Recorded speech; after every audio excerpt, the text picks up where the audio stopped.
This episode is dedicated to the memory of Norm MacDonald. Well, enough is enough, and it's time for a change! When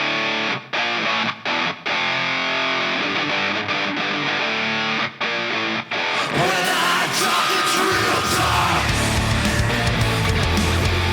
You don't wanna listen! When I talk, it's real talk! All you marks, go ahead and get out! When I talk, it's real talk!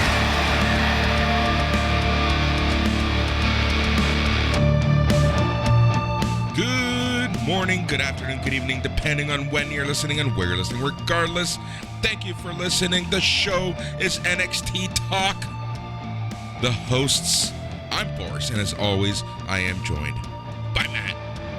Bonjour! How's everybody doing out there? We hope you're doing well. Boris, what is this, take 6? Take 7 on this show? We're cursed right now, homeboy. What is going on? Power went down a couple times last night trying to record it, so we just punted to this morning. Power went down again this morning, but I think we're back. I think we're good here. We got the equipment going. Boris, we might be able to stretch an hour straight of electricity and get this show on the road. What is going on?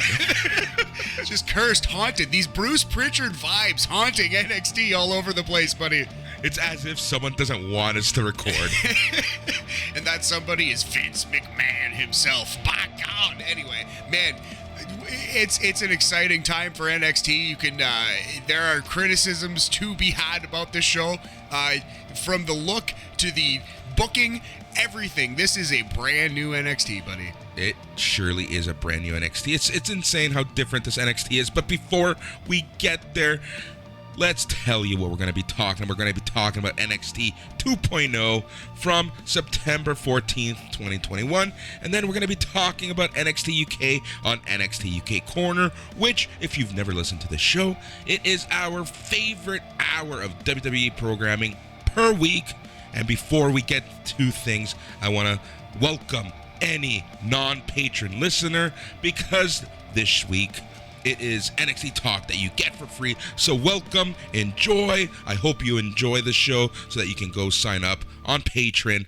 That is patreon.com/SNME Radio. Tons of great stuff on the feed, man. We got a good team going here, if I do say so myself. Shows every single day of all kinds. You get not only wrestling, but you get a little sports talk. You get Dr. Mouth with his rock and roll lunches. You get some trivia for Magnu, and all kinds of wrestling talk as well. So yeah, we got a good squad, whole squad with it, Boris. Yeah, man. And you get at least one wrestling show per week or per day, which is just absolutely fantastic.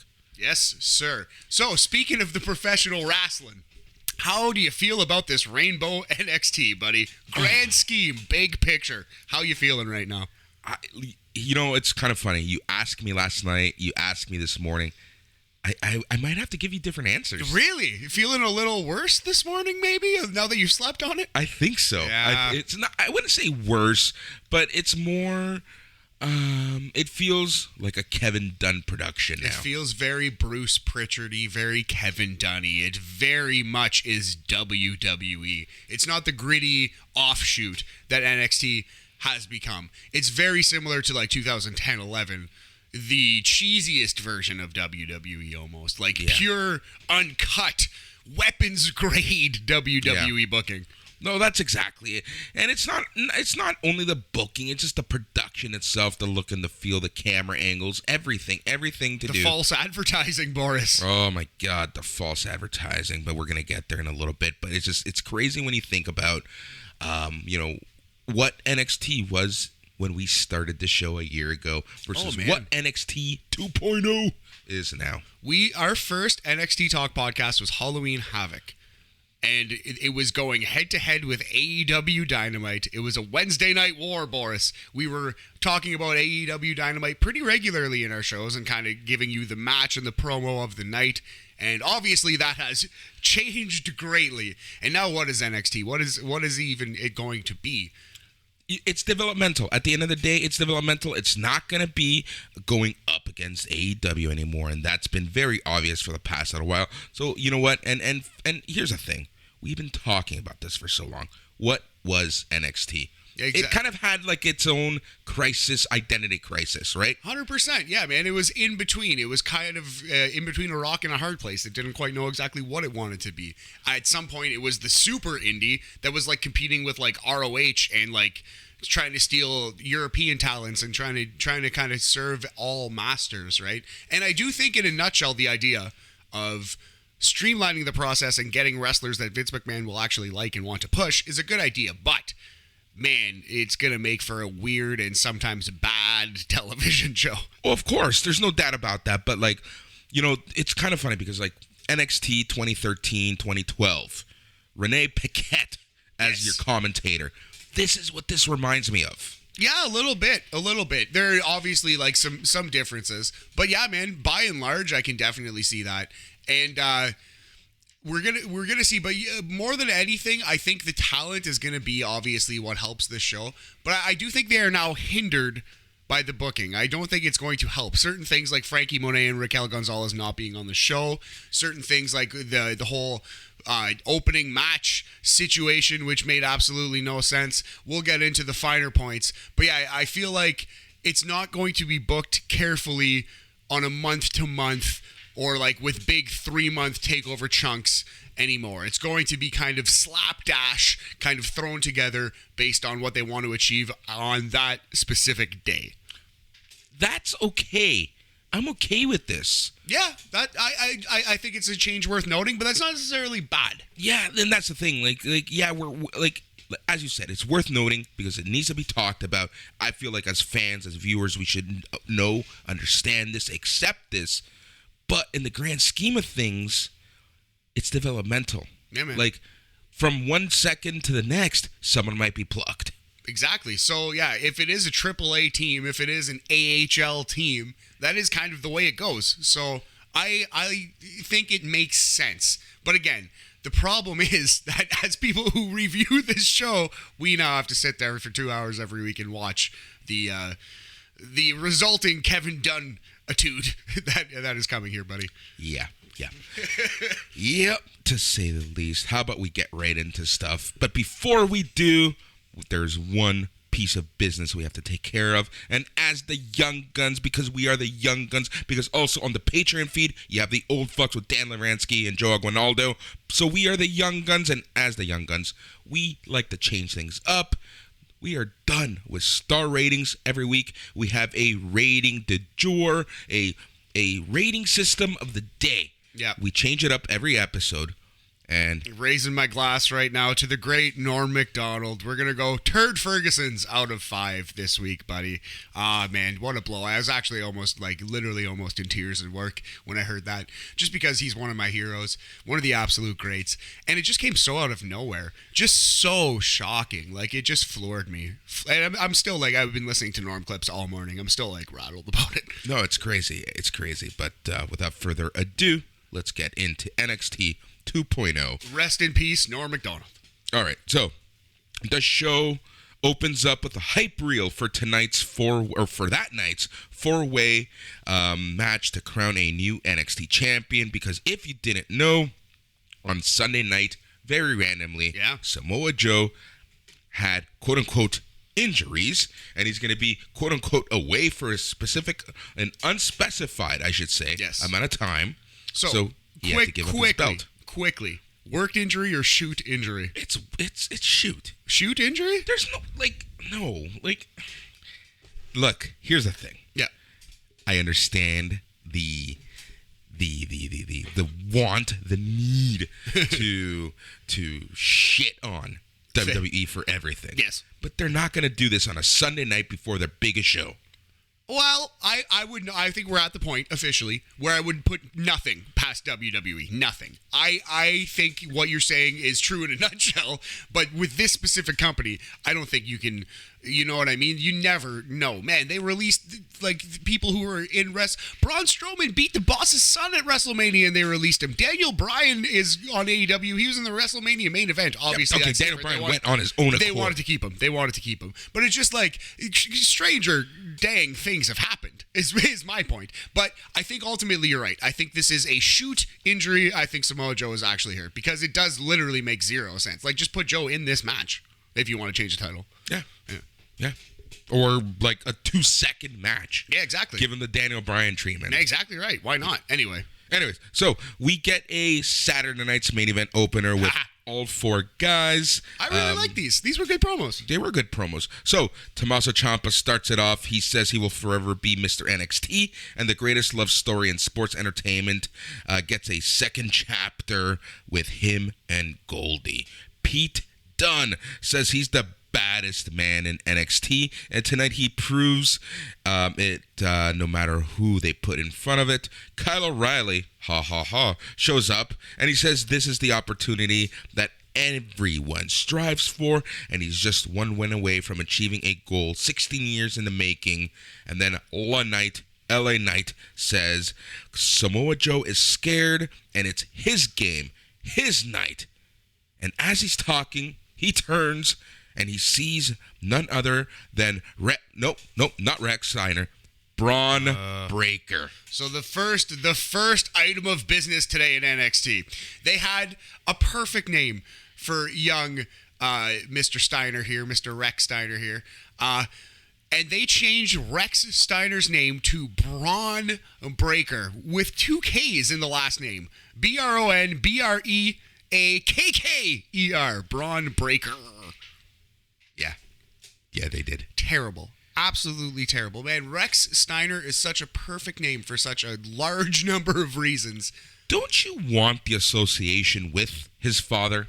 Exactly. And it's such a natural thing. Like, why wouldn't you want that? Why would you want to rewrite history arbitrarily for no reason? It's like calling Brian Pillman Jr. Turd Ferguson. Exactly right, man. It's pretty much exactly right. That with 2 G's in Ferguson.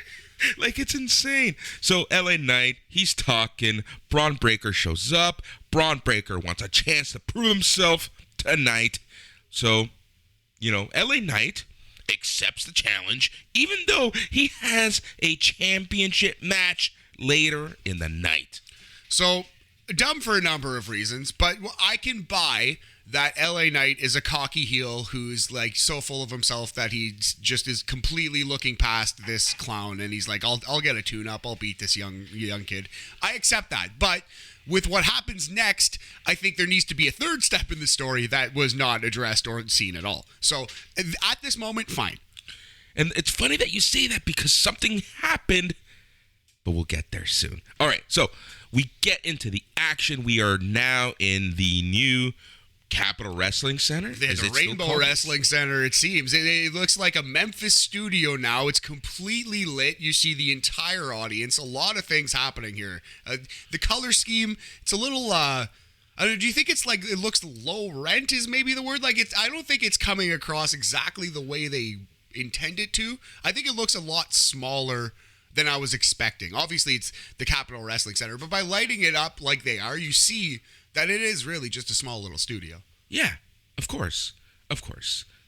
Yeah, it's just, I don't know. How do you feel about the general look? Do you think like low rent is the word that's coming to my mind? Do you think that's fair? I wouldn't say low rent, but for sure not what they expected for us. Or maybe this studio feeling is exactly what they wanted, but we're not used to this. Because I will say this, listeners, right after watching NXT 2.0 episode 1, we watched Ilya Dragunov versus Walter, but the director's cut from NXT UK, it was night and day. Night and day. And I don't want to say I prefer one or the other, but I do think like it's not the same. It's not the same. And I wonder how this NXT branding is going to look if and when they ever do try to put takeovers back on the road.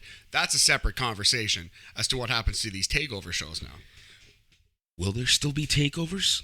I would think so. It would be beyond idiotic to kill that brand. But if they have 1 or 2 bad takeovers, the brand's killed anyway. The entire pull of takeovers is that consistently they've been the best wrestling shows in the ring over the past 5 years or more. They just have, man. And that's kind of slipped a little bit, but they still do always deliver. You're always going to get a great match or 2. Some would say they stand and deliver. By God, Boris, by God. All right, so match number 1, Braun Breakker with 2 Ks versus LA Knight.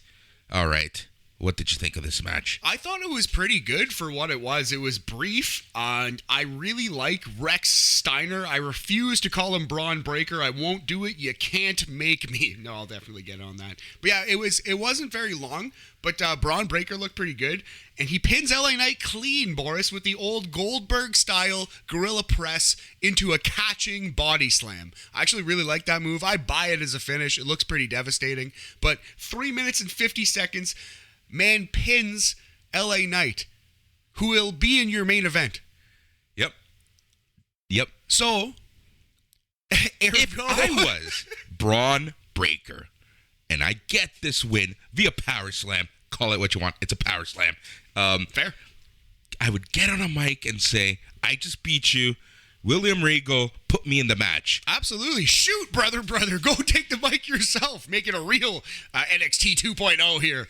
But no, obviously that's ridiculous. But yeah, man, I think it's pretty bad that he beats a guy who's in the main event and it's just not even addressed further. And as we'll see, they shoehorn another random goof into the main event. Why? It makes no sense. Why not just put Bronson Breakerton or Bronch Braunman or whatever the frig you're calling this guy? Just put him in the match. I don't understand why it had to be LA Knight. It could have been anyone else in the roster. There is no shortage of heels. They could have beaten one of the guys in Legado. They could have been, like you said, literally anyone. Take that back. Yeah, sorry. Not Santos. But, hey, I'm sorry for suggesting such a lewd and terrible thing, Boris. But why was it someone from your main event? Maybe, here's my thing. Maybe they wanted the, pardon the pun, impact of, this new guy beating a quote-unquote main eventer. Of course that's what they wanted, but it's just very unsatisfying that the goofball who lost in the opening match just shows up in the main event like nothing happened and nobody addresses it. And nobody on commentary, nobody backstage is like, hey, maybe we should put this Braun Breaker guy in this match instead. Like, that would be the logical thing in any sport or any piece of storytelling. So let's just throw a Dynamite right in there and just, see what happens so that us fans can rampage all the way to town. You see what I did? I see what you did there. That was pretty good. 2 times. Anyway, but yeah, I just think this is the kind of thing that, all publicity is good publicity and it gets the people talking, but this is the kind of thing that makes people turn off your show and go, that's stupid, I'm watching something else. We're talking about it, but we're nitpicking. Dude, we've been talking about this match longer than the match itself. Exactly right. So yeah, we should probably move on from it. But yeah, it was a bad and strange decision.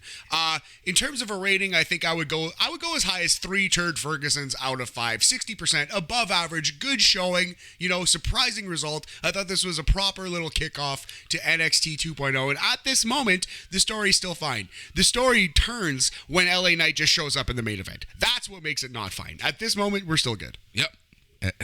Anyways, so go to commercial, back from commercial, we see Braun Breaker 2Ks with other NXT 2.0 personalities whom we don't know, but I like this, right? It's like all the rookies are happy, and at this point, I turn to Matt and I say, wouldn't it be cool if we got NXT 2.0 versus NXT 1.0? Brings us to our larger point, Boris. That would be cool, but you made this point later in the show, and I'm going to steal it right from you right now. This is a PG Vince Russo show. It doesn't have the sexism, it doesn't have the racism, it doesn't have kidnapping women, but it has a lot of these Russo elements.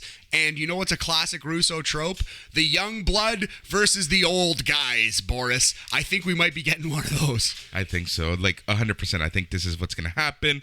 War Games is around the corner. Back out! That would actually, I wouldn't mind that if they do pull that off. I think the War Games, well, they've done 2 before. I think one War Games is for sure Hit Row versus Legato. Yeah. That's going to be in a War Games cage. I think that's set up. It's going to be pretty good. I hope so. I hope so. With the women in there? Yeah, I think so. That would be kind of the twist on it, like a mixed War Games match, Interesting. We'll get there in a second.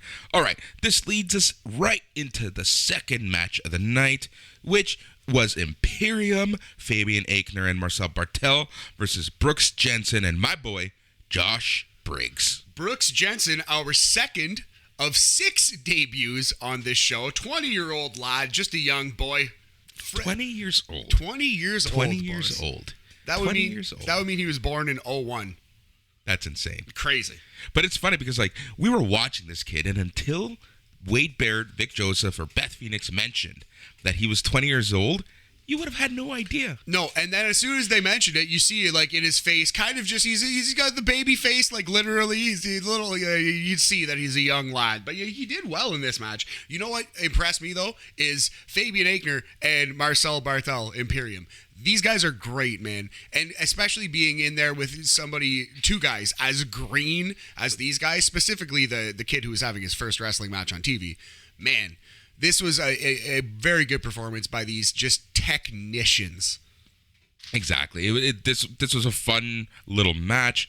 You know, there wasn't too much to this. It was an ass kicking at the end of the day. And one thing I do want to note right now. Have you noticed how they are pairing NXT people who have been on NXT for a while with a rookie? Exactly. It kind of feels like NXT circa 2010. Very interesting. Yeah, pretty much all these matches, save one or two. But yeah, I agree with that. Very interesting, man. So yeah, Fabian Aichner hits young Brooks Jensen with an avalanche butterfly suplex at 3 minutes and 57 seconds and gets the Duke. This was also pretty standard wrestling fare. I would give it a slightly above average rating because Imperium are so great and the kid looked pretty good, so we're going to go 3 turd Ferguson's, Boris out of 5. 60%. It's a C in Canada, buddy. All right. And then we jump into a promo with Hit Row. And just last week, I was saying Hit Row shouldn't do live promos. Hit Row needs to do pre-taped in the studio, literally in a studio, promos. And this is exactly what we got. Yeah, and I think, unfortunately, the reality is if they're going to be main event WWE stars, they have to cut 20-minute promos on the live on television in front of a crowd. It's ridiculous that that's a prerequisite, but it is. So I do think that they should cut live promos. You were right, though. They're better pre-taped, and this was very good. Yep. All right. Ashanti, the Adonis, is putting B-Fab over because this tonight will be B-Fab's first match in NXT. Isaiah Swerve Scott says she's going to give NXT 2.0 something to be big mad about. Top Dollar says, we think she's the baddest because she's a hottie, but really is that she's trained with the best Olympians, champions. And then B-Fab actually speaks for herself, and she says the time for talk is over. Yep, I thought this was pretty good all around. As per usual, Top Dollar is a highlight, but Ashanti's becoming a pretty good promo too, man. He did really well here. Yep. I think it was his best moment probably in Hit Row so far, Ashanti. There we go. All right, this leads us to the next match, which was B-Fab versus Katrina Cortez. Katrina Cortez is the female luchadora who wears the mask and jobs out all the time. Yeah, pretty much. The jobber female luchador. Yep, I love it. All right, so this match was short, sweet, to the point. B-Fab controlled the entire match. It's pretty bad. This is the issue with this analysis type of show. Exactly. Like these matches are so short. But I think it's fine though. Like it requires a little bit of thought. You know what I mean? I think there are good squash matches and bad squash matches. We'll get into the finer points of a really good squash match later. This was a bad one. This was a terrible match. It only went 1:18, so it wasn't like an affront to pro wrestling. This was pretty bad. But it wasn't an affront to pro wrestling. Qu'est-ce que c'est? Katrina Cortez is selling. Not good. Not for you in these 80 seconds. But here's the thing. In 80 seconds, you're trying to put someone over. You sell like a mofo. Like every shot that B-Fab gives you should hurt. Yeah, I agree with that. Especially when it's going so short. And we didn't see that. Like Katrina Cortez should have just been laid out. Should have been unconscious. This should have been like the Ilya Dragunov putting the foot over Walter. I believe that would have been a good picture, better than what we saw. Yeah. So a pretty bad squash match. B-Fab wins with a rude awakening reverse neck breaker thing at 1:18 seconds. Bad squash. We're gonna go 1 turd Ferguson out of 5. This made me think B-Fab is not ready. It's a pretty sizable fail. Oof. Wow. We'll see. I mean, it's developmental. These people need to develop. But yeah, this was not an inauspicious start, Boris. Not great. But then it was my favorite moment of the night because BFAB goes on the mic and she says, "Señorita Secret Sauce, come out." And then enter Legado del Fantasma. If you haven't listened to the show before, I am the biggest Legado mark. We have some hot takes on the show, but Boris's hottest take of all, is that Santos is better than Andrade El Idolo. One's fighting against an old guy, and another one is running the bingo. He does run the bingo. I'm not saying Santos is bad. Andrade is clearly better. Andrade's match versus Pac last Friday was better than anything Santos has done in his entire career. God Give bless him. Santos a chance. He'll prove you wrong. Anyways, Legado del Fantasma comes out, but what I loved about this was Santos Escobar wasn't the focus, obviously. It was the newest member, Elektra Lopez, a.k.a. Carmen Sandiego. I thought I was so clever. I said that, you laughed. I was like, oh, she does look like Carmen Sandiego. I thought I was so clever, and then I go on the internet, and everybody's made that joke. So it was not a unique observation there, Boris. But you know what? I'm still patting myself on the back for that one. But this is the issue when we do a show way after the fact. It's true, yeah. Anyways, Elektra Lopez gets on the mic. Her and B-Fab are bickering. Elektra Lopez says this time she won't need a pipe to shut B-Fab's mouth. And for her part, the Hit Row woman says she's warm and ready and happy to do it right now. Elektra seems game, but Santos Escobar holds her back, and the two factions are bickering back and forth. For it. Like I said, man, I think we're getting War Games. I think we're getting a mixed War Games match. Interesting. Very interesting. I wonder how that's going to work. Yes, quite. I think actually probably it works with, I don't know, the women coming in last, and I would think, be it probably Elektra Lopez. We've seen her body slam men before. I think she'll just probably do a couple China spots, and then B-Fab will make the save, Yeah, all right, man. All right, so we go backstage. Cameron Grimes and Odyssey Jones are with Johnny Gargano. They're chatting. Someone knocks on the door.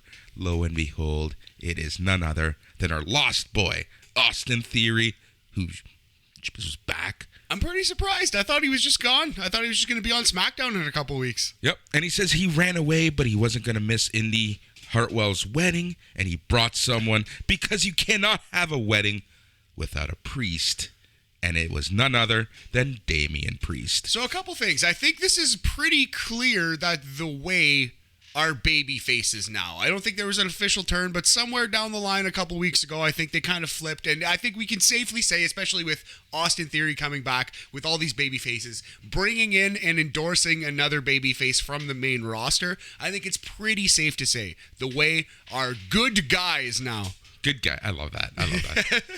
But yeah, no, it's true. All right, so another point I want to bring up. Yes. The fact that Damian Priest showed up. Pretty cool.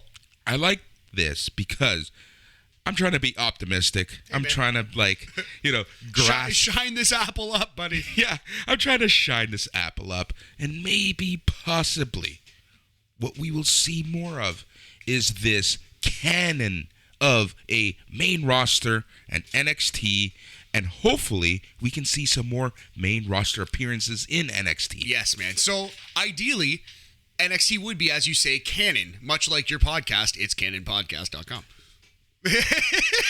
Anyway, but so you'd think that, hopefully NXT things would matter on the main roster and would be in canon, and the things that happen on NXT would matter on the next night's SmackDown and previous, episodes and such. But the thing is, what happens on SmackDown doesn't matter on the next week's SmackDown a lot of times. You know what I mean? So that's the problem. There's no continuity on the main roster, let alone trying to rope NXT into it. Why do you burst my elbow? Sometimes I just have a good line that I want to get in. I like that SmackDown joke in my head, so I wanted to say it. But that's the thing. But at the end of the day, even if we get an appearance or two, I think that at least makes it legit, for lack of a better term. I can see that. I can see where your head's at. We'd have to see more of it before I'm ready to say it's legit, but this was nice. It was nice to see some a callback, and Damian Priest was one of the coolest and best baby faces that NXT ever had. They actually didn't screw him up at all. He might actually still be one of the coolest baby faces on the main roster right now. They like, haven't he's a screwed baby him up yet. face Yeah. that isn't an idiot. Exactly. He's smart. He's cool. He gets wins. He rarely, if ever, loses. He lost like one tag team match, I think, right? And he hasn't lost in a singles match yet on the main roster. So, yeah, they're doing a really good job with Damian Priest. It's one of the few success stories right now. Yep. Anyways, Johnny Gargano points out that Damian Priest isn't a real priest, and then Priest just says, I'm just here for the drinks. He grabs a drink from Cameron Grimes, and then Gargano and Theory hug as we go to break. I like this. Cameron Grimes footing the bill. It's an open bar celebration. Odyssey Jones was there too. This is a bit of fun. I like this a lot. I enjoy the fact that Odyssey Jones is mingling with NXT 1.0 guys. Yeah, exactly. He's kind of one of those bridge guys in between the old era and the new faction. Yep. All right. Carmelo Hayes is coming out. And then it's time for a promo. He says he wants to get straight into it. 3 weeks ago, he won the NXT Breakout Tournament. He's got all the momentum, and now he's got a target on his back. Moving forward to NXT 2.0, you're going to catch him off. You won't catch him off guard ever again. And then when he looks around, he realizes that at the end of the day, this is just a numbers game. So he called up his boy, Trick. Then Trick Williams, who is also in the ring with him, gets on the mic and he says he's about it. And Carmelo says, wherever he goes, Trick goes. When he eats, Trick eats. And when he gets put on, Trick gets put on. Trick says he's here for 2 reasons. He was born with the gift of the gab and the gift of the jab. And he's proud of Hayes for being the golden child of NXT, but he's got a bone to pick with him. He always walks his walk, talks his talk, and when he shoots, he does not miss. So who's this new humble mellow? Hayes says he's right. He's the golden child and the chosen one, and if he chooses to pass it, Trick will receive it. Trick says that's all it is, and that's all it's gonna be. So, couple things here. Couple things to talk about. So, man, okay. First of all, was this a heel turn? Is this a heel act now? That's literally where I was going with Yeah, this. I think this was a heel turn. I think this was Trick was like, hey, man, like you're actually like sick. Why are you pretending to be like this nice guy? That's not who you are. And I think Carmelo was like, man, maybe you're right. I'm still me, but you know. And I think this is they're at least leaning heel if this wasn't a straight up turn. Yeah, that's exactly it. Like, it's very interesting. Like, and it was very confusing because it's like you got this guy, Carmelo Hayes. I got my buddy, and then all of a sudden his buddy is like calling him out. Yeah, sort of, but like not. Yeah, exactly. He could basically like called him out, not in a punk way, but it was just like, hey man, what's wrong with you? Like what's happening here, buddy? Like this ain't you. So I kind of like where this is going. I'm intrigued. I don't want to get on a big high horse here and make a big thing out of it, but a big criticism of AEW is that they don't push enough people of color, enough black wrestlers. I think NXT is making a point to push some people of color and some black wrestlers, and you love to see it. They're all talented and deserve to be there. So great. But do you think this is leading to a tag team match where Carmelo cashes in on MSK and they are the heel tag team versus a babyface MSK for the tag team titles? 1,000%. I think that's where this is going because I'm like, all right, the North American Championship is like Legado versus Hit Row. Yeah. The NXT Championship we'll talk about in a little bit. Yes. So, what's left? Yep, that's a really good question. It is the tag team titles, and what are they going to do with them, and where is Melo going to fit into all of that? So I think it's smart, man. Yeah. All right. So, right after all this, Duke Hudson comes out. He cold shoulders both men, and then Trick Williams gets in the ring, lays out Duke Hudson with a kick, and then Carmelo Hayes joins in on the beatdown. So, you know what?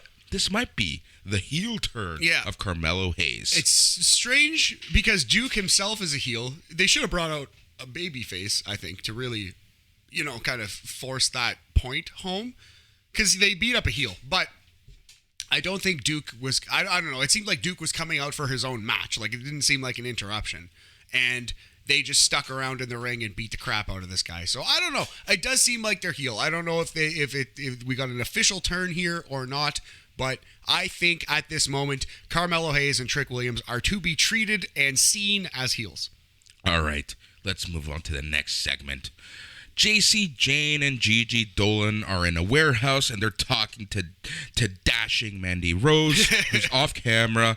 The camera pans back. Mandy's wearing the hood, and we can't really see any details. Yeah, we see her a shot from the back, just a hooded figure, not unlike AJ Styles.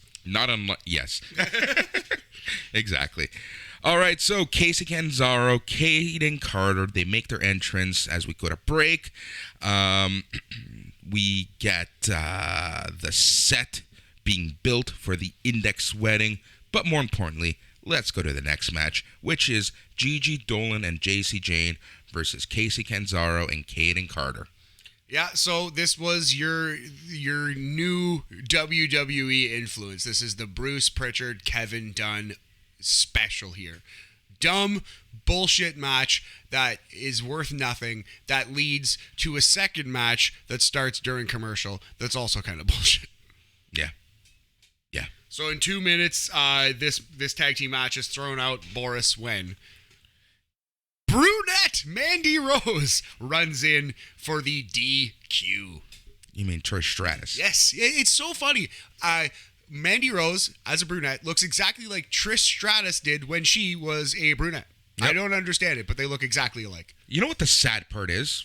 Qu'est-ce que c'est? The biggest takeaway for me in this match was the beatdown of Kyle O'Reilly via Pete Dunne and Ridge Holland. That happened in this segment. So again, a Russo special. To the back we go, where Kyle O'Reilly is being laid out, and now Kyle O'Reilly will no longer be in the main event tonight, Boris. Yep.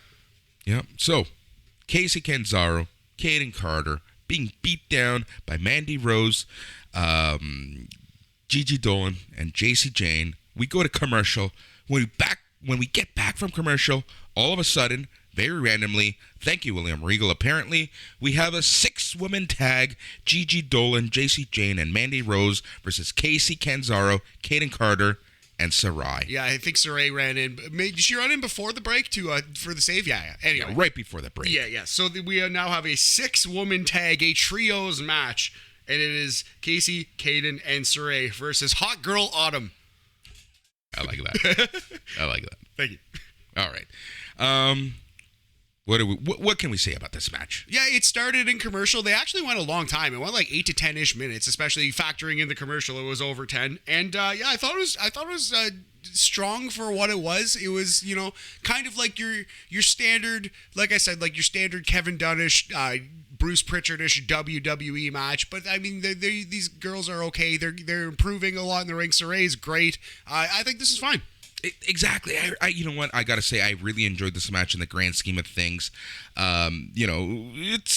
It's developmental. We're seeing improvement, and it's kind of funny / sad when Mandy Rose is your veteran. Yeah, and she was actually she was working pretty hard here. She looked pretty dang good. She won this match clean with a V trigger, Boris. A goddamn flying knee bomb she did. Wait, well, you can win matches with knees to the face?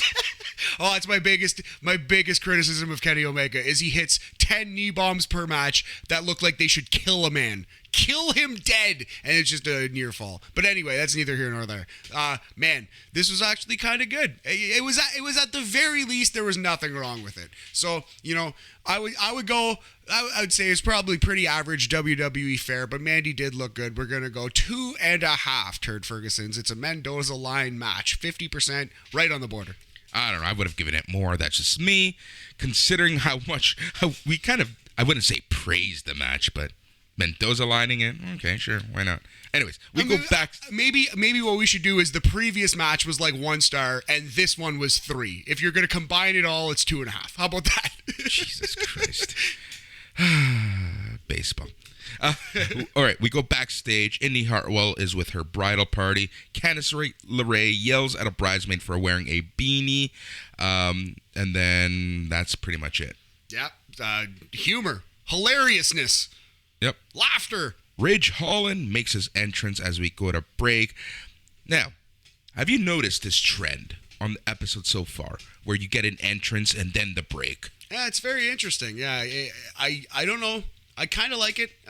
It's cool. It's a good idea. Like, this guy's coming. You're about to get a match. You still get the entrance, and there's worry. The famous Shawn Michaels wife situation, where her big criticism was that there's too many entrances and they're taking too long, and that's when she wants to flip the channel. So they basically cut all entrances down to nothing in NXT. Yep. So I kind of like that they're giving guys entrances again. It is kind of an interesting idea to do. I don't mind this at all. Yep. All right. When we get to back from break, William Regal is interviewed. He announces that Kyle O'Reilly is out of tonight's NXT Championship match because he's not cleared, but it's still going to be a four-way with Von Wagner taking his place, not Braun Breaker, who beat someone already in this match. So I get wanting to introduce numerous characters, but Braun Breaker has a win on this show versus someone in this match. I think Braun Breaker should have taken LA Knight's spot straight up. But if you're not going to do that, how in God's name do you not put him in the match? They put Von Wagner in the match because he happened to show up and run off the bad guys. Was that the reason why Von Wagner got in here? Yep. So that's ridiculous. Von Wagner also is... His shoot name, his real name is Cal Bloom, and he is the son of, I believe it is Blake Beverly, a.k.a. Wayne Bloom. Is it Blake? Yeah. Yep. Bo Beverly. It's Bo Beverly. My bad. I love the fact that we have a second-generation Beverly brother on this show. And yet again, they just can't use their previous WWE name. Like, shouldn't he be Von Beverly? Right. And I think that's... Beverly is it's not better or worse than Wagner necessarily, but because of the history, I think it makes it a better name. Again, what is the issue? This is literally oh my God. It just makes no sense that they hate history, even if it's their own. They just refuse to it. You have such a beautiful, rich tapestry of things to tap into. Why would you be opposed to doing so? I just don't understand it. I don't get it. In baseball, they show highlights of old games. If you're watching the NFL, you see highlights of old fucking Super Bowls and stuff. If you're watching hockey, you see they have all these sports, all these entities appreciate their history. This is literally like Vladimir Guerrero Jr. coming through our system and being called Vlad. Nothing else. Being called Branch Brewery or something absolutely ridiculous. Branch Brankman.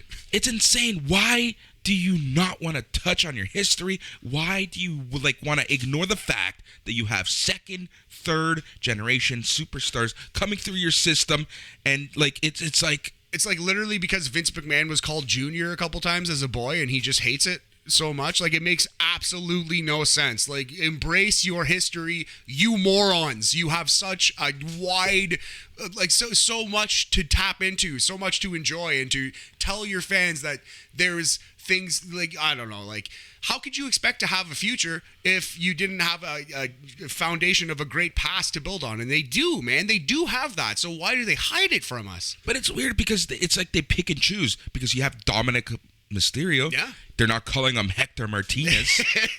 Oh, man, they absolutely could have. Holy Christ.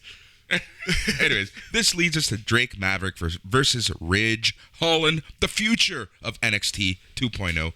Yes, sir. Yeah. So, this was all right. Again, pretty standard WWE fare. But yeah, Ridge Holland wins with the Snow Plow, a.k.a. Northern Grit, a.k.a. the Northern Lights Bomb. It was 2 minutes? 1:59 or something? 1:49, I believe. Yeah. It's a short match. And here's the thing. Drake Maverick, great selling, clutching his mouth because every punch hurt. Yeah. So these are my takeaways from the match. Short match, Ridge Holland won. How would you rate it? We're going to go average rating. Mendoza line 2.5. Turd. Ferguson's out of 5, Boris. All right. Tommaso Ciampa's interviewed backstage, and he's asked about the changes to the title match. He says NXT 2.0 is already in chaos. Young, hungry athletes shooting their shot, and he gets that DIY mentality. But when it comes to the NXT title, you think about Tommaso Ciampa. He says it's been 908 days, and tonight he gets his redemption. I like this. I like this choice. We're going to talk more about it in the main event, but I love Tommaso Ciampa's character. I think this is he's exactly where he needs to be, and he's cutting awesome promos. He's doing awesome work in the ring. More of this guy. Yep. We get a Diamond Mine entrance as we go to break. Yet again. Entrance, break, entrance, break. I'm liking this trend. Yeah, it's interesting. Yeah, I actually didn't even notice it until you pointed it out, how strong it was on the show. Yep. All right. When we come back, we get a promo for a new superstar. He seems to be of Italian-American descent. He's walking through the streets of Chicago. He made his name as a Greco-Roman All-American amateur wrestler, but his family smartened him up to the fact that the real money is in NXT. And his name is Tony D'Angelo. Absolutely stupid, ridiculous name. There are so many fake names you can choose. They chose Tony D'Angelo, who is an NHL player who was kind of sort of kicked out of the league for being racist. He's not really signed with an NHL team right now. He's a great young talent. His name is Tony D'Angelo, and he's not playing in the league because he's a prick. He's a racist prick. And they're so stupid. Just type Tony D'Angelo into Google. Type it into Google right now. You'll see what comes up. Former NHL player who's like 27 years old and should be in the league. It's ridiculous. Just give him a different name. You morons. It angers me so much, Boris. It's just so easy. These things are so easy. Type his name into Google. The Creed brothers, Brutus and Julius Creed, go up against Dan Jarman and Trevor Skelly. All right, so last week you praised the Creed brothers. This week I will praise the Creed brothers. These guys, I don't know what it is about them. Is it their intensity? Is it the fact that they actually look like they can beat someone up? Is it the fact that they are being booked to beat these people up? All of those things. They're Tag Team Goldberg. They're the new Steiner brothers. These guys are awesome, man. This is, yet again, a really good squash match. It was a little samey to the previous, but that's fine. I can watch this for the next 3 months. I can watch these guys shithousing jobbers and jabronis. I'm here for it. But yeah, these Creed brothers, man, they are legit. This is an awesome act. I really, really enjoy these guys. Yep, so the Creed brothers win by pinfall via a falling lariat from Julius Creed on some dude. The sliding D, on either Dan Jarman. Whoa. Hey, man, blame Misato Tanaka, not me. I know. The sliding D on, I think, Dan Jarman. It might have been Trevor Kelly. And they slid that D in there real good. Anyway. That's what she said. 3.5. We're going to go 3.5 Turd Fergusons out of 5. At least a B. Very good. I'm here for it. Let's see more of these guys. I'm excited to see their first real match against real opponents. Yep. Malcolm Bivens gets the mic and he talks about how dominant Diamond Mine are, and they had a new member. Yes. They had a female member. We didn't know who she was, but they actually took the time to introduce her, which I did appreciate. So Malcolm Bivens, as he's talking, he introduces the newest member, Ivy Nile. He asks her to flex.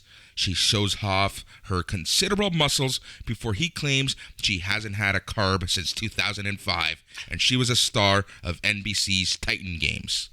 Ivy Nile. So, hey, that's cool. I like the Diamond Mine. Every time you see these guys, the mine expands. It's pretty interesting. Is this group growing on you? Yes, definitely. They're growing literally and figuratively on me as well. Sliding D? I don't know. I don't know if the D is sliding yet, Boris, but they are growing on me. Oh, Lord. All right. Enter Kushida. He says they're all talk.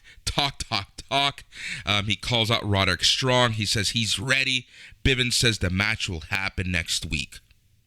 Very nice to see Kushida back. I was worried he was out for a long time with COVID. We just got the announcement that he officially did have COVID despite being vaccinated, which sucked. So I thought that was going to keep him out, but I guess that was just an explanation more than a current injury situation, because here he was. Yep. All right, so we see Dexter Lumis brushing his mustache.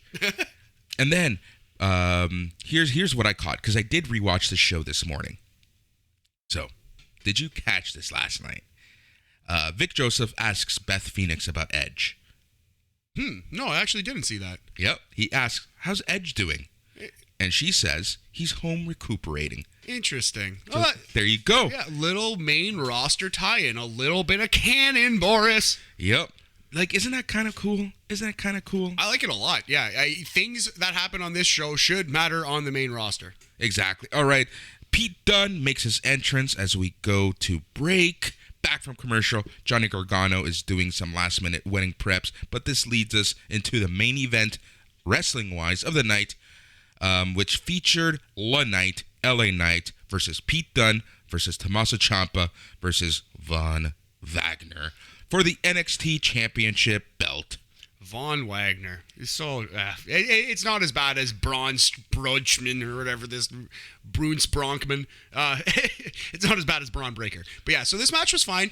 I love the idea of putting the NXT title back on Tommaso Ciampa. It really seems like they want the classy, the all-business veteran to be wearing that belt right now and to be kind of showing the young guys the way to do it. And I think Ciampa is a perfect choice for that role. He is so damn good. His promos are great. His matches are great. He is a leader. If you follow Ciampa on Instagram, you see he works out like an absolute stallion. He's always in the gym. He's a gym rat. I think this is the exact kind of person who should be NXT champion. Great choice. Great choice. 100%. There was a lot of talk that Pete Dunne was going to win because it was announced yesterday that Pete Dunne signed a 3-year contract with WWE, personally handed to him from Triple H. Yes.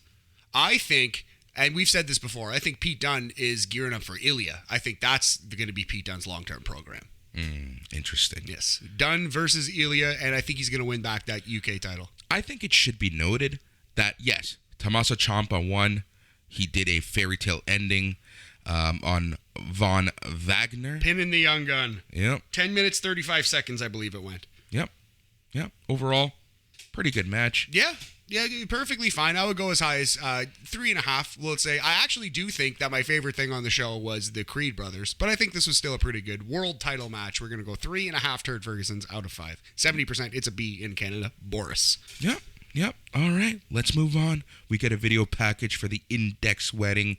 It covers the entire history of the relationship, and I got to say, this was interesting. It was well done because it's NXT. At least they still have their video packages. Yep. Still on point. On point. Thank you. We were watching this show with a non-wrestling fan. Yes. Yeah, absolutely. Yeah.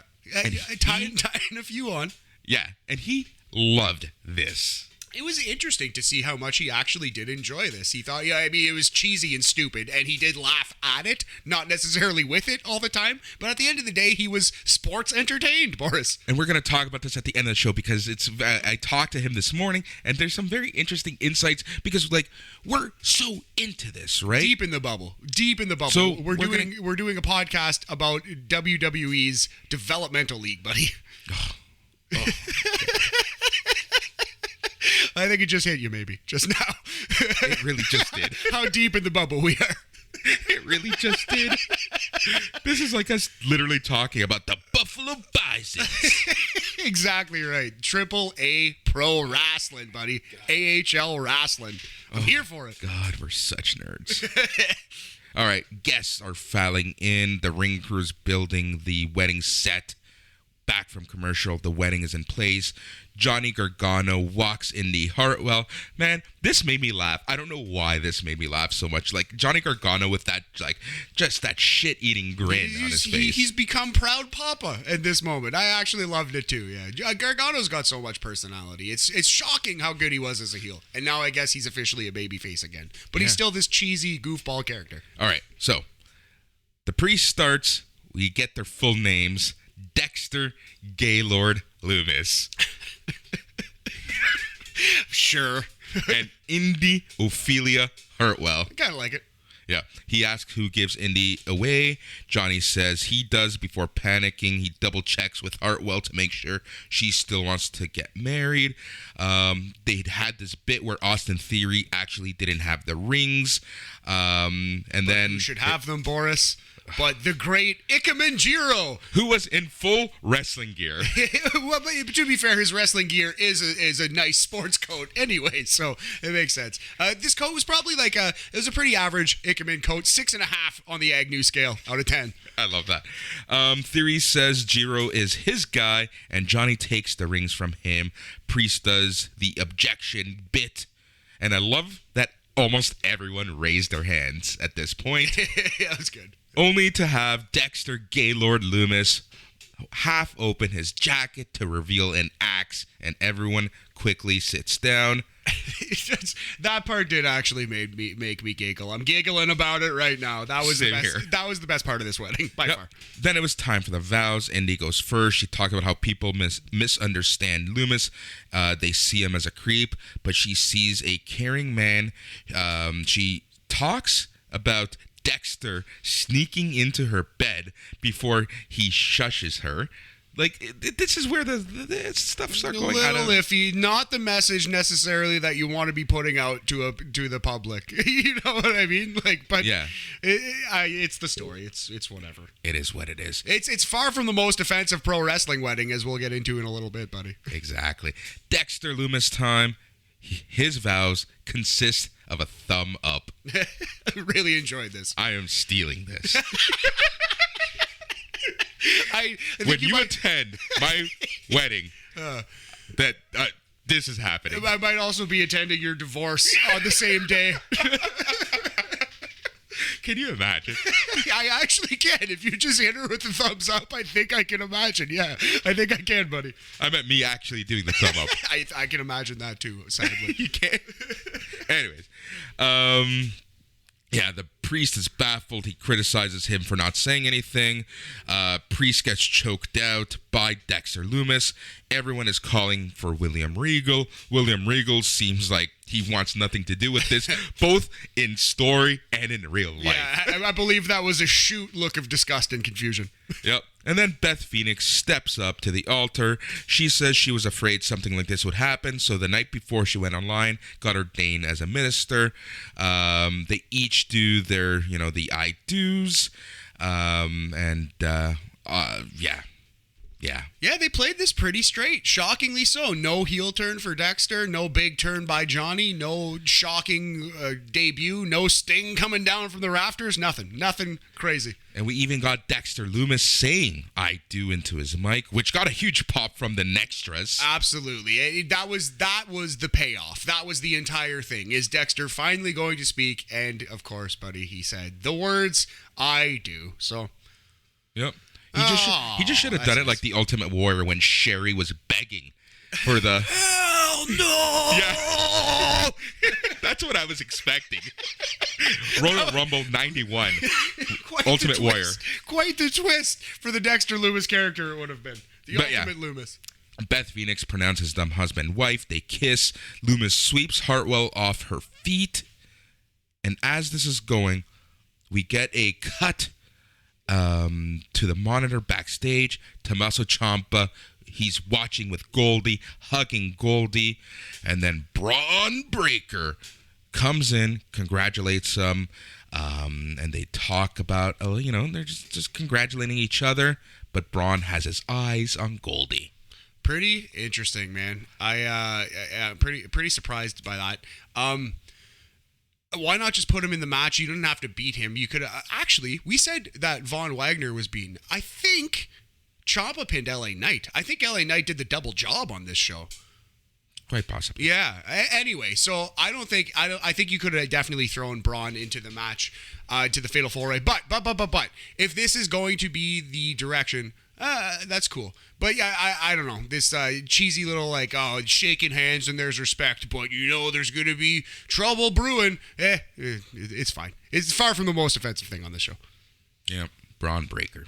Braun effing Breaker. So what did you think of NXT 2.0, buddy? I have so many mixed feelings. Look, it's developmental. We're talking about the AAA of WWE at this point. It was what it was. Honestly, it wasn't the worst thing. I've seen a lot worse. Yeah. I've seen a lot better. I've seen a lot worse from this company this week. So I'm not terribly offended. But it's gonna be the NXT we knew and loved is dead deep in the ground. Yeah, unfortunately, that was my major takeaway. The NXT we loved, the NXT that stole the show every pay-per-view weekend, the NXT that, how many weeks were we saying NXT was better than AEW Dynamite? More than you would think. It definitely wasn't a blowout, a sweep. It was pretty competitive there. It oftentimes had the best match or promo, one of the two. Man, it's just, the TV show is whatever. I think it'll be fun to like kind of look back and laugh at it here and there and see like the Creed brothers smashing people. That'll be cool. I'm not worried about the TV show too much. I am worried about the takeovers, as we've kind of touched on. It'll be sad if they crush that brand, man, because those are still so reliable. Just, you're going to get a good wrestling show with good matches and no bullshit. And I'm very scared about that. You know what I can honestly see? I can see them renaming TakeOver. Could you imagine? Well, maybe. But because just think of the word TakeOver. I think it still works. You know, I know what you mean though. It's if they want to do that main roster, that canon, TakeOver could still be a good name, right? I don't know. Possibly. All right, we're all about gimmicks in NXT 2.0 and on NXT Talk. So we had a gimmick brought to us by our minds last week, and it was the top 5 wrestling weddings. Yeah, so we're going to go WWE Weddings because there have been other weddings as well in other companies. But I do think like WCW, TNA, all these other weddings largely have been awful. So I do think these are probably the top 5 of all time. So we're going to go just counting down from 5 to 1. Number 5, SummerSlam 1991, Randy Savage Elizabeth wedding. That is August 26, 1991. The most straight up, straightforward pro wrestling wedding, but you couldn't make this list without including it, you know? But yeah, no twists on it, no turns. Even more like played straight than this one, which was very, very straight that we just saw. Number 4, speaking of straight, Billy and Chuck wedding. Featuring Eric Bischoff. So this was pretty bad for a number of reports. You're going to make that joke, and you're not going to include what I think should be number 1 on the list. All right, we're going to talk about this.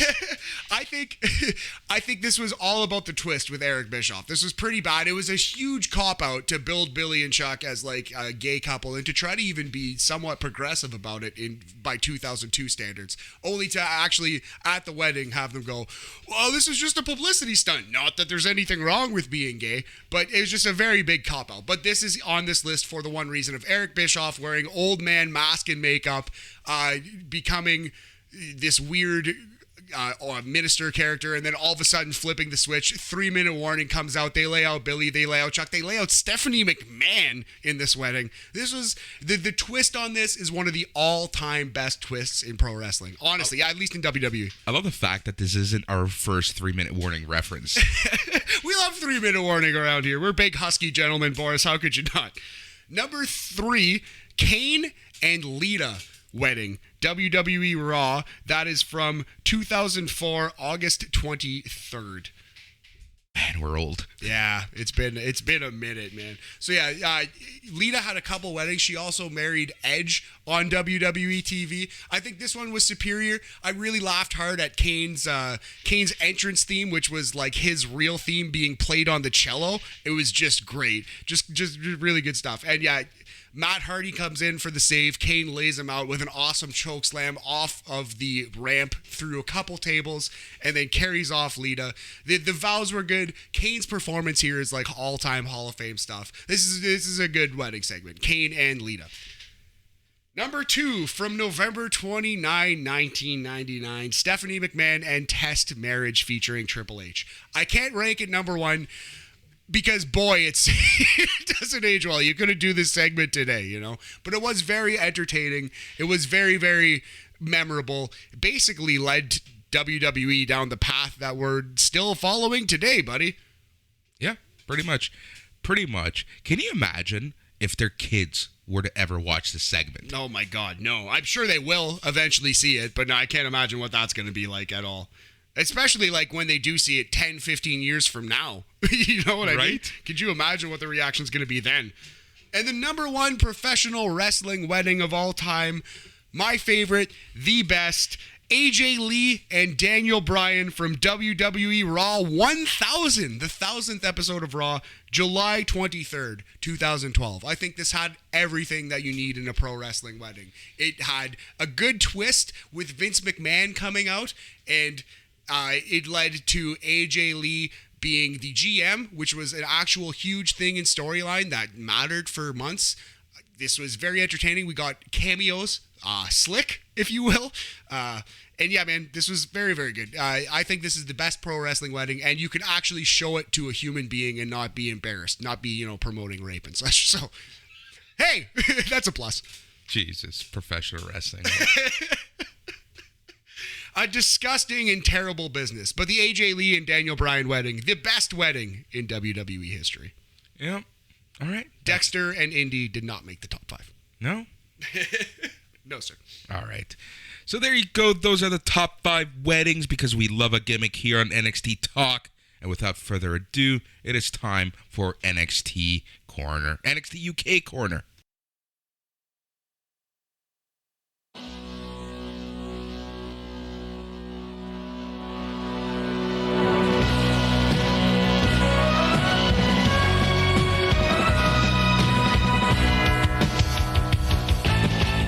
Some may remember this theme song as the Allied Powers.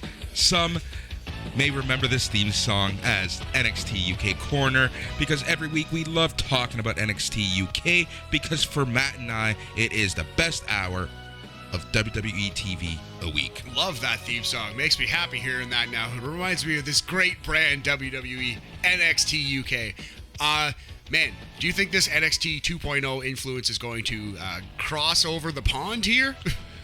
We should have this conversation at length at some point, and I think it won't. Because remember, the whole idea of NXT UK was basically to just absolutely destroy the indie scene. Dismantle, dismember. Yes. And it did. Yeah, it did. And it did. Successfully. Yeah. So, we've seen a lot of changes in NXT. We've seen a lot of changes in NXT stateside, but I honestly believe that because the indie scene is essentially destroyed, they're going to want to keep their firm grip on it. Hence, therefore, NXT UK will stick around. NXT UK won't change, but stranger things have happened. Maybe Vince doesn't even know about NXT UK. That's the thing. I'm positive he's not watching and barely has ever. How can you not watch Isla Dawn? There's some awesome performers in NXT UK. This is, like we say, man, every week. This is the best hour of TV that WWE produces, at least in terms of wrestling. Some of the documentaries on the WWE Network are actually unbelievable. But in terms of a wrestling show, this is by far the best thing they do. Yep, so we're going to be talking NXT UK from September 9, 2021 from the BT Studios in London, England. Your commentators are Nigel McGuinness and Andy Shepherd. I like Andy. He's grown on me a lot. Yeah, I think so. He's better than Vic Joseph, who is actually also pretty good. He's grown on me too. I don't like Vic Joseph. You know why. Yeah, I know exactly why you don't like Vic Joseph. Nothing to do with his commentary. Just outright rage and jealousy. Anyway. All right, so this episode was weird because the main event was a director's cut of the Ilya Dragunov versus Walter match from TakeOver 36. Yeah, we keep saying director's cut. It wasn't billed as that, but it was very much that. It was it was a behind-the-scenes look with different interviews from different wrestlers who were watching and enjoying that match greatly. I think you can't do this every week. And I didn't even watch it day of. I stopped NXT UK because I just seen a lot about this match. I was kind of like, you know what, I'm good. I've had my fill of this. But we had to watch it for the podcast. So after we wrapped up NXT stateside, we watched this and then attempted to record before the power went out 7 times. But yeah, anyway, this was amazing, man, this main event thing. We'll get into it. But yeah, you can't do it every week, but I really love this. And I'm convinced this was the best match of the year after watching that. All right, so Heritage Cup kicked it off, at least the number 1 contenders tournament.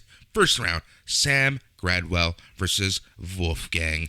All right, I really liked this. It was arm versus ribs. Yeah. This told a great story.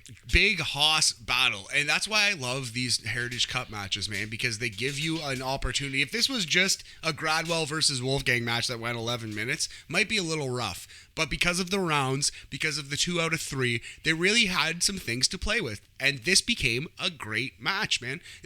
Great is strong, but very, very, very good match. And these Heritage Cup matches never fail. They're really don't. always good.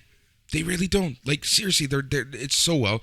You know what it is? It's because it's different. It's because you can tell such a fascinating story round by round. There's so many different twists and turns. The round by round coupled with the 2 out of 3 is just, it's so perfect. There's so many different things you can do. They haven't even scratched the surface of like draws. They haven't really touched on like 2 straight falls in 2 rounds, blowout victories. There's so many different twists and turns they can do with this thing. Like, it's so cool and new and fresh, and very few things are in WWE. Yep. All right, so like I said, it was arms versus ribs. The ribs gave out on a fireman's carry, and Wolfgang speared Sam Gradwell for the win at 11 minutes and 47 seconds. And he's off to the semis. Yes, sir. So, yeah, Wolfgang to the semifinals in this tournament. Not surprising in the least, the result, I don't think. But, yeah, what was surprising is how good this match really was. I would go at least 3.5. I might be underrating it at that mark. But we're going to go 3.5 supernovas out of 5. 70% crumpet percentage. It's a safe B. Yep. So, these are your semifinals. And, dude, I am, like, looking at this one match, I think we're torn. Oh, man. On NXT Talk. Very excited to see it, though. Noam Dar versus Kenny Williams. Heel versus heel, 2 Scottish assholes. I can't wait. It's going to be like Shawn Michaels versus Rick the Model at SummerSlam. Love it. And then Wolfgang versus Teoman. Interesting match there as well. Very interesting. Yeah. Teoman versus, because he's been kind of bullying the smaller guys, but now he's in there with a big old bully himself, so we're going to see. And unfortunately, I don't think we're going to get heel v heel. So it's going to be Wolfgang versus Noam Dar or Kenny Williams in the finals. Wouldn't shock me to see Kenny get that win. But I have no idea what's going to happen in that heel versus heel, Noam versus Kenny match. I'm actually so excited. Again, something fresh and unique and 2 super talented performers. Yep. All right. We get a look at the Blair Davenport beatdown to Nina Samuels from the previous week. Sid Scala announces that Davenport has been indefinitely suspended. We get a video of Noam Dar versus Kenny Williams in the Heritage Cup tournament for next week. I love this. Let's just briefly talk about how skeevy both of these guys were, and they were trying to out-heel each other, out-skeeve each other. Man, it's such a cool dynamic. Heel versus heel is something you just don't often see in wrestling. You see it so much less frequently than babyface versus babyface. Yep. And then the match I'm looking forward to is my boys, Pretty Deadly. Yes. They're going to be defending their tag titles against the Coffee Bros next week. It was the Coffee Bros officially, right? So Yep. They said Gallus, but I wasn't sure if it was specified because Wolfgang's in the tournament. It is going to be the Coffee Bros. Yeah. Yep. Gotcha. All right, so Gallus is excited, and they scare your boy, Jordan Devlin. Man, he's growing on me. Jordan Devlin was awesome here. I have to be fair. I can't just put my head in the sand. He was great in this segment, man. He really was. He was. I love it. I love just seeing how you have to acknowledge the head of the NXT UK table. Hey man, he came out wearing a bathrobe, getting a massage, and he was willing to be the heel, to be a shithead. Like when he was pushed into the door, he sold his neck because he was getting a massage. He was sore. That was great. Jordan Devlin is growing on me a lot. He's doing really well. Right, and then this leads us to at least the match-wise main event, which was Ashton Smith, Oliver Carter, and Saxon Huxley versus Symbiosis. Primate, T-Bone, and Eddie Dennis. Yep. Short match also. Yeah, absolutely. Only went 9 minutes. 9 minutes for a 6-man tag. Yeah, I thought this was, this was fine. It was, the thing with like trios matches at this point in wrestling is you almost expect like a crazy, crazy stunt fest because the vast majority are. So when you get like a straight up tag like this, it feels more mundane than it actually is, you know? Like it feels like you're almost expecting too much from 6-man tags these days, or at least personally I am. Yep. All right. So Ashton Smith, Oliver Carter, Saxon Huxley ended up winning, like we said, at 9 minutes. This was okay overall for a 6-man tag, in my opinion. Yeah. It was your regular trios match. Exactly. Nothing like particularly wrong with it, but nothing that really stood out in my mind. We're gonna give it the old Mendoza line label. It's 2.5 supernovas out of 5. 50% right on the line. All right. Stevie Turner is ready to beat Michael Setamora for the women's title, but Emilia McKenzie comes in and says she'll be facing Turner first. I like Stevie Turner. Is it Stevie Turner or Stevie Tyler? Stevie Turner. I thought it was Tyler. Maybe okay. It's Stevie Turner. Either way, I like her, and this is a pretty interesting little match. Stevie versus Emilia. I'm for it. Yep. Pretty Deadly. They're talking about and kind of reminiscing of when no one thought they could beat Gallus until they did. Now it's time to do it again. All right. I love these Pretty Deadly promos with the 80s, the cheesy 80s music behind them, the hair flowing in the wind. These guys are great. Like, dude, I've said it many times. This is what Breezango should have been. I thought Breezango was Breezango. I thought Breezango was doing what they should have been doing. But your anti-Breezango stance has been clear for some time. Very true. Very true. But yeah, Pretty Deadly is just so good. All right, so here it is, the director's cut UK title from TakeOver 36, Walter versus Ilya Dragunov. 5.25 stars given by the great Dave Meltzer. 5 stars given by the great NXT Talk podcast. Now, we ain't so great. We're hanging in there. We're doing okay, Boris. But you know what, man? This match convinced me, as I've said previously, this segment convinced me that this match is the best match I've seen all year. I was kind of waffling between this and the big Stardom match that went 45 minutes and was a draw. Also 5 stars. But I think this was better, man. And having so many talented wrestlers explain to you in great detail why this match was so awesome it's such a great idea. You know who my favorite was? Finn Balor. He looks so jealous. Yeah, did he ever? He just, green with envy the demon was on this evening. Like, he looks so jealous watching this match saying, that could have been me.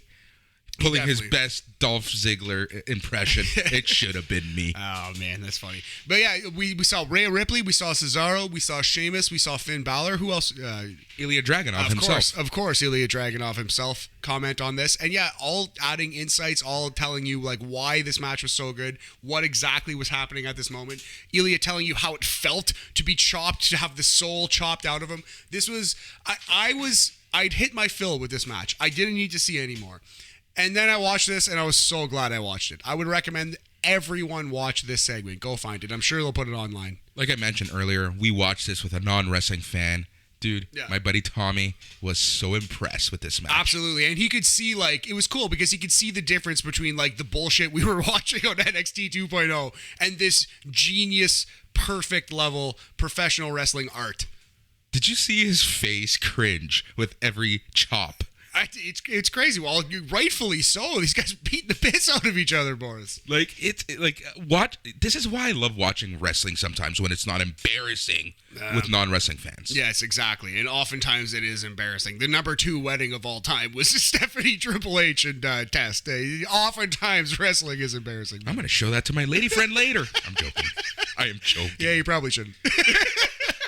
But yeah, man, there's nothing embarrassing about this. This is art. This is just pure art. This is a fight scene that went, 30 minutes and it was just absolutely brilliant and beautiful. Yeah, no, it was fantastic. I really enjoyed this. And like I said, having said that, I hope this is the last time we see this match for a very long time. I'm ready to. The book has now been closed. I had my fill before this, and this was so good that, you know what, I'll take another bowl. Sure, sprinkle it all over my pancakes in the morning, but I don't want it again. I'm done with it. All right, there you go. That was NXT UK from this week. A really weird show, but it was still fun. I enjoyed it. Yeah, I really liked it too. I think before we go, we should briefly talk about the women's title match that was advertised and not delivered on NXT. That's exactly where I was going to go with this. Perfect. How mad are you about no Frankie versus Raquel? I wanted that more than the Fatal 4-Way. I was so excited for that match. My homegirl Raquel, this is okay. One thing is cutting a regular match. Yeah. I don't even want to talk about the Zelina Vega cut. Yeah. Because that's some different level of bullshit. Yeah, it's literally just like they literally were just like, oh, she's going to get a huge reaction.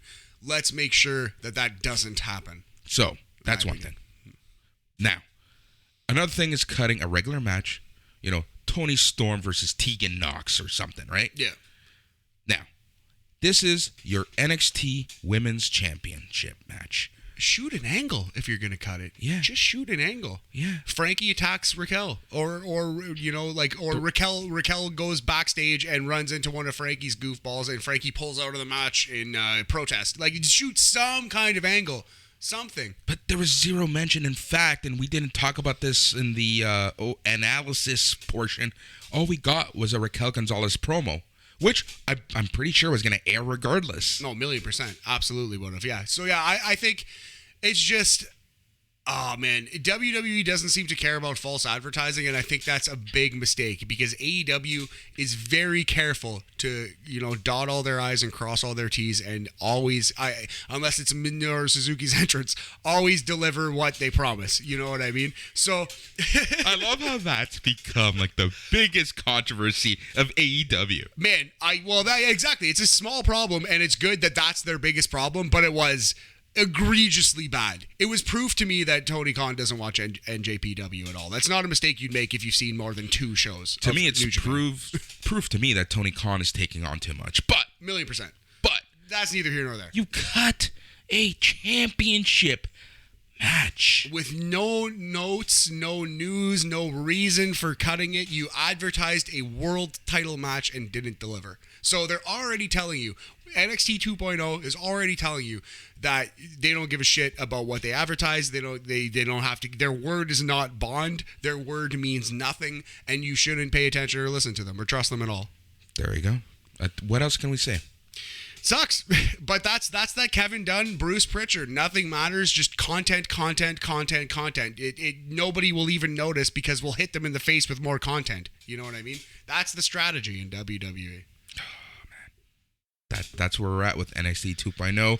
All right. Anything else you want to cover before we go? Oh, we got the top 5 in. We got both NXT shows. No, I think we're good. Let's close with Norm Macdonald bit. I'll splice in one of my all-time favorites, the Moth joke. It's got to do it. All right. But before we go, we have to talk about the other shows that you get on the Patreon feed, because if you are listening to this on the free feed, we want you to go to the patreon.com/SNME Radio, sign up. You get this show and many other shows, and over the next several weeks you're going to get a preview of what is on the Patreon feed. You will get one free show a week, and that's like exciting times, man. Like I said, we got with the whole squad rolling. We got a good team right now, and free shows every week, and sign up for Patreon and you get a show every single day, buddy. Exactly, because on Tuesdays you get the midweek market with Jason Agnew and Mark Andrade. They talk about their lives and eventually Raw. On Wednesdays you typically get NXT Talk, where we talk NXT 2.0. Barring tornado warnings in Toronto, but we're still getting it out on Wednesday, baby. Yep. So we talk about NXT 2.0, NXT UK, and other stuff. On Thursdays, you get BAM Weekly. That's Boris and Matt. We're back on Thursdays, and this is the catch-all show, the safety net, so to speak, of all the other shows, because we talk AEW, we talk WWE, we show some love to everyone else on BAM. And sometimes we crack a few beers, talk about our own lives. That's more of the shit show. This is slightly more professional. We try to sometimes. Sometimes. And then on Friday, you typically get the old fucks, Dan Lavransky, Joe Aguinaldo. They talk about AEW Dynamite. And then Saturday is typically a special day because you get not one, but 2 podcasts. You get the Smack Daddies, the East Coast Dads talking about SmackDown. And you also get the old fucks back talking about Rampage. Yes. Shout out to Brad the Dad on the main show. That was a nice appearance by Mr. Bradley the Dadley. And I believe I'm going to be filling in on the Rampage show for Mr. Mouth this week. I think it's going to be me and Joe on the Rampage show Saturday morning. He's going to be rampaging about something, all right. And then every Sunday before it hits terrestrial radio, you as a patron get SNME Sunday Night's Main Event every week, the weekly show, the syndicated show from Jason Agnew. You get it early if you're a patron. These and much more are reasons why you should join the Patreon, patreon.com/SNME Radio, ballergear.ca. You get all of the SNME Radio merch. You get NXT Talk merch. You get merch out of the gazoos right now. Coming out the yin-yang, Boris. It's crazy. I love it. I absolutely love it. I'm excited to get the new NXT Talk merch cooking up. It's in the lab, Boris. It's in the lab right now. It really is. All right, so without further ado, we're going to splice in some Norm MacDonald for you. Yeah, one more time. Just an absolute legend, a genius, a quintessential Canadian. We love you, Norm. Man, I'm actually tearing up right now. I can't believe he's gone. Rest in peace. Yeah, it's crazy. The show is NXT Talk. He's Matt. I'm Boris. Good night.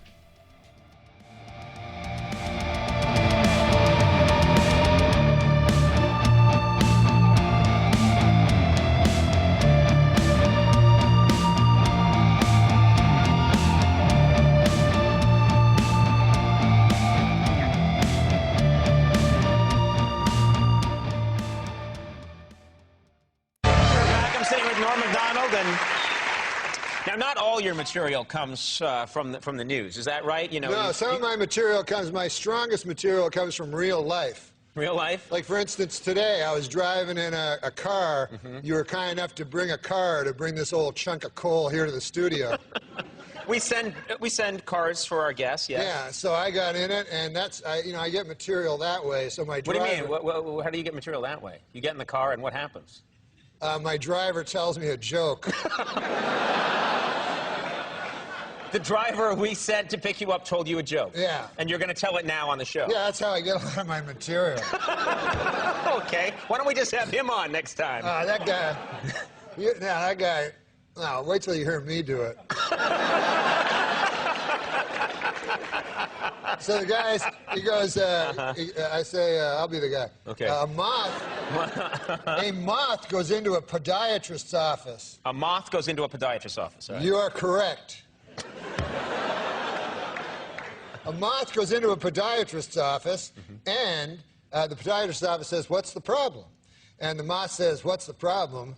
Where do I begin, man?" He goes, "I go to work for Gregory Olinovich, and all day long I work." Honestly, Doc, I don't even know what I'm doing anymore. I don't even know if Gregory Olinovich knows. He only knows that he has power over me, and that seems to bring him happiness. But I don't know. I wake up in a malaise, and I walk here and there. And the podiatrist says, "Oh, yeah?" And the moth goes, "Yes." And he goes, at night, I sometimes wake up, and I turn to some old lady in my bed that's on my arm. A lady that I once loved, Doc. I don't know where to turn to. My youngest, Alexandria. She fell in the cold of last year. The cold took her down, as it did many of us. And my other boy. And this is the hardest pill to swallow, Doc. My other boy, Gregorio Ivanilidovich. I no longer love him. As much as it pains me to say, when I look in his eyes, all I see is the same cowardice that I catch when I take a glimpse of my own face in the mirror. If only the cowardice was stronger, then perhaps Perhaps I could bring myself to reach over to that cocked and loaded gun that lays on the bedside behind me and end this hellish facade once and for all. How long a drive was this? Do you live in the valley? Where do you live? Please, sorry. He says, Doc, sometimes I feel like a spider, even though I'm a moth, just barely hanging on to my web with an everlasting fire underneath me. I'm not feeling good. And so the doctor says, Moth, man, you're troubled. But you should be seeing a psychiatrist. Why on earth did you come here? And then the moth said, because the light was on.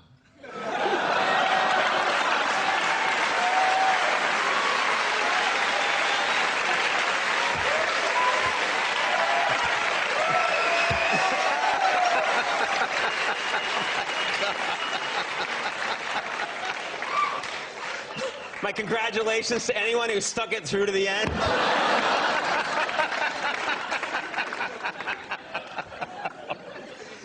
So Norm. What?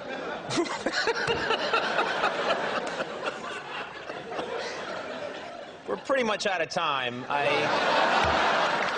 No. Well, listen, it's over. What's that? Do it. We have. I understand you've been pitching television shows.